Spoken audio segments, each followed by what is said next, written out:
Hello, and welcome to me demonstration of the Mamod SP2 that I'm going to be restoring. Now, back in whenever it was that James Watt invented the steam engine, and he was one of the heroes back then. Anyway, here we go. I got an old engine, we can say, off eBay on one of them newfangled computers. And someone had dropped it, believe it or not. Would you credit that, dropping a steam engine? That's a crime. Anyway, here we go from the top. You can see it's out of line. And it's greatly battered, it is. You can see. There, look at that, the steam line snapped right off. The actual crankshaft's twisted. Anyway, here we go. Stripping it down.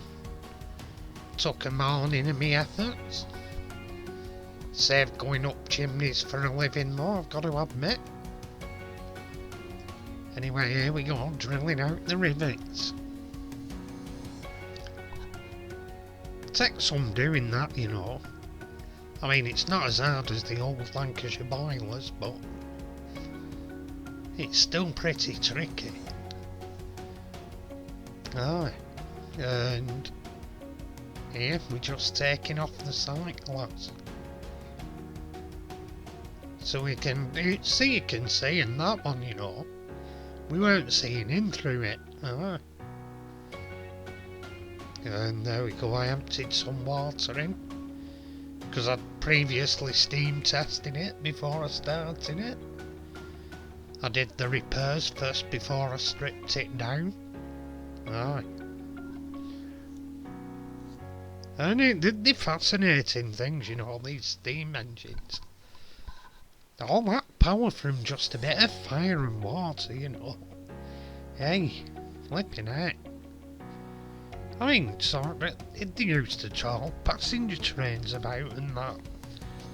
I mean, even Mallard, it got up to 100 odd mile an hour. I mean, that's extraordinary.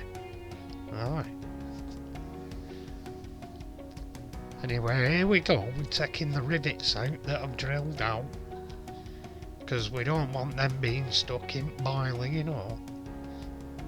Won't get a proper steam up with them in. It'll like, what do you call it, it'll be priming its head off. Steam and bloody scrap everywhere, you don't need that. And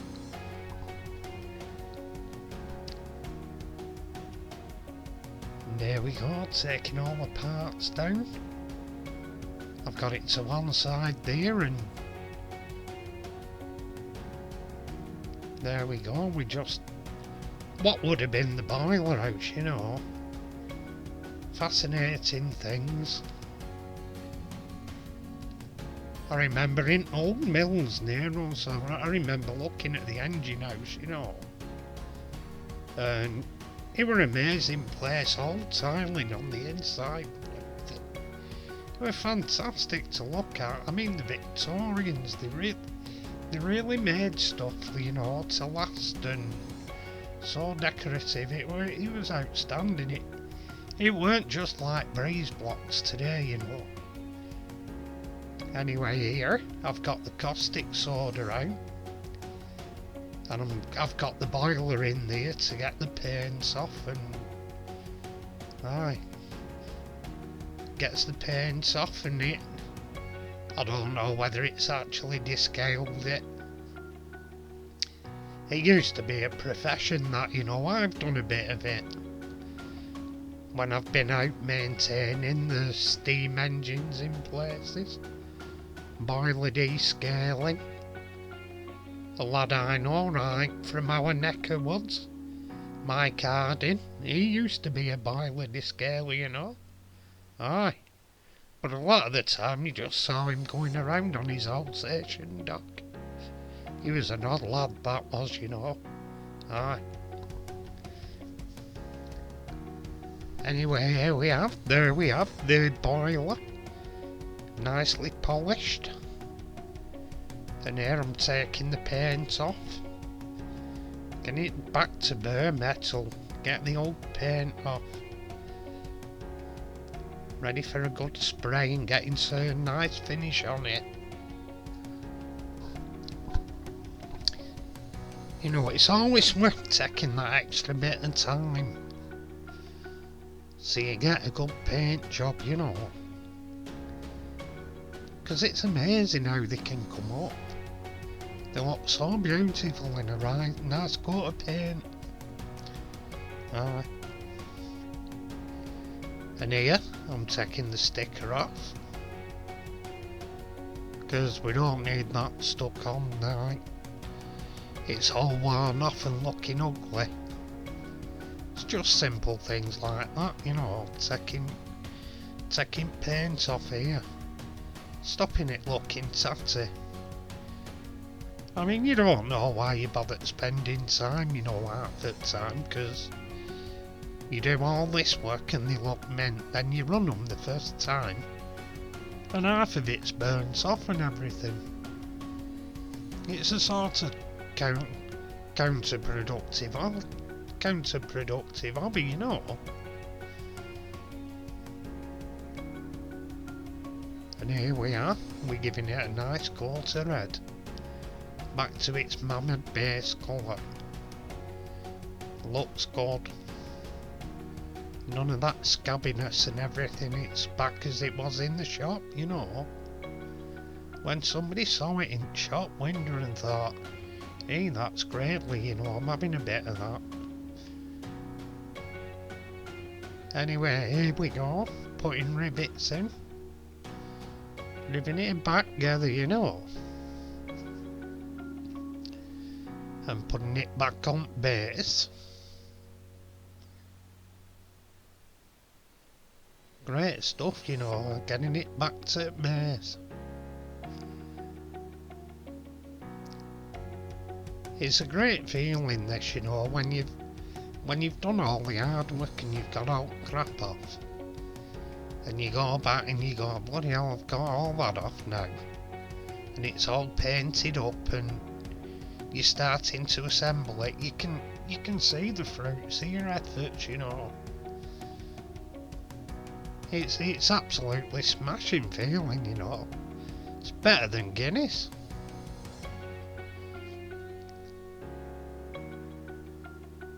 And here we go. These rivets here, you know, they give me no bother. They hold the boiler on, you know, and not only holding the boiler on, they seal it as well, these copper rivets. And I've had a couple of goes of riveting it, you know, and I just can't get any tail of it. Like it's sealed basically, you know, but there's still a bit of a dribble and wather out of it. I'm just hoping it'll seal itself after every run. I mean, boiler inspector probably won't pass it off, but you know, it's only a tiny thing and not much pressure in it, so anyway, there we've got it put together. But what I did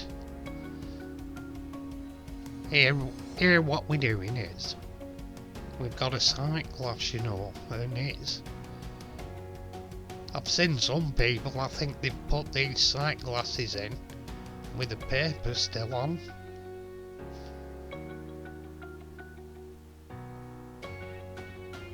And here we go, we put the rubber in place. Rubber's in place now. And what we're going to do, we're going to be getting all that glass, you know. And you lay it down on it. Then lay it cover over the top and then put rivets in. It's not the easiest of jobs, you know, it's a bit of a balancing act. Truth be known, like on top of chimneys. That's a balancing act. Anyway, here we go, pulling rivets in. Oh, they're in. And here we are, giving it a final polish over before I do the actual engine parts.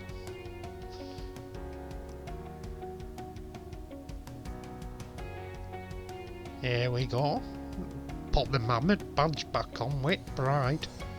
I couldn't find the proper one he'd had with the nice artistically designed writing, you know. But it's got the Mamod writing back down there.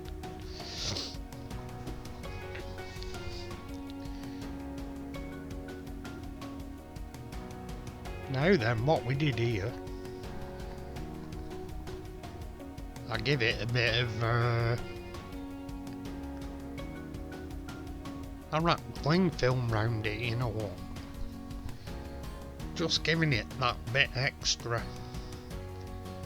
You know, masking it off, it's a different idea.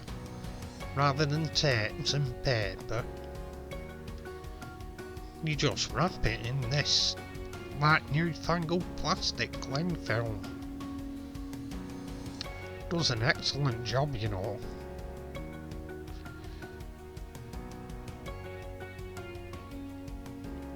And there we are, we've got the lovely blue colour it's going to be in going on. It's looking great with the nose. Coming up smashing, that is, look at it.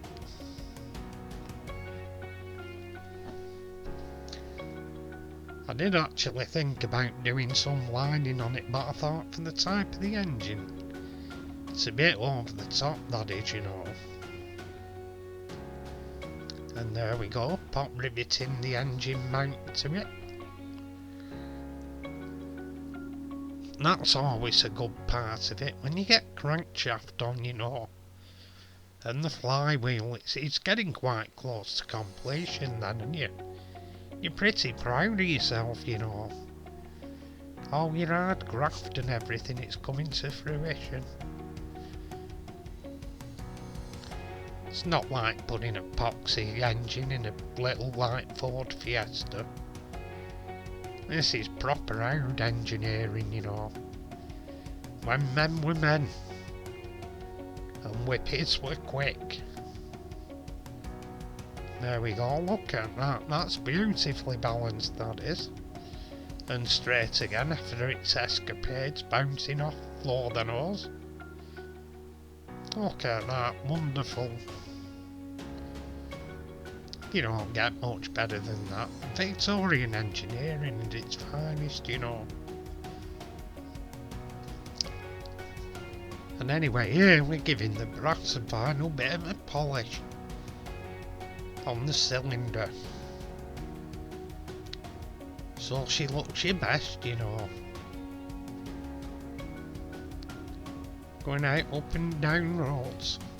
Well, this one won't, it's not the traction engine, it's a stationary engine, but you know, when people say it's pride in workmanship, you know, that's what it's all about. They just don't seem to have it now, they just throw things together. Like, there's no soul in them, you know, nowadays.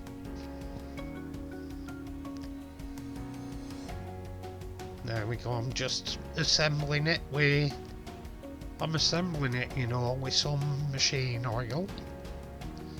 Only light stuff till we get, here we go. Give it some proper steam oil. That's what she wants. Look at that, and what's the first thing we do to something when we've restored it? What's the first thing you do to the steam engine? You've spent all that time and effort, all the blood, sweat, tears. Well, not exactly the first thing, you know. Bloody hell, my head went squiffy then, all that wobbling about. It's not the first thing you do. The first thing was obviously oil it. And this next thing is top boiler up with water. The old H2O, you know. And here we are, it's topping up gradually. Those Mamod funnels, you know, they so bloody small, it takes a week to top a boiler up. I'm gonna have to come up with something better than that. Anyway, here we go. First thing you do when you restore a steam engine, you set fire to the bloody thing. You know it's bloody Oddworld, isn't it?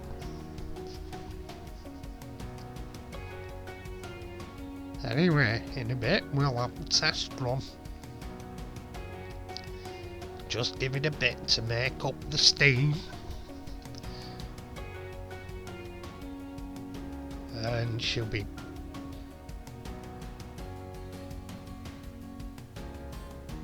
boiling up there gradually, building up the heat and building up pressure, ready for kicking off. Anyway, here we go. All running, and look how that is fantastic. Anyway, if you've enjoyed, please subscribe. If you will, look at her. She's great, you know. Running lovely. You don't get that like off these new fangled motor cars and everything. These old steam engines we knew how to make them, and they're all fantastic. Anyway, hope you're all well. Thank you to all the subscribers. And if you haven't subscribed, come on, get on there. Give us a subscribe. Look at that though. I'll stop doing Fred now and say thank you. Hope you've enjoyed the video. And ta-ra for now. Goodbye.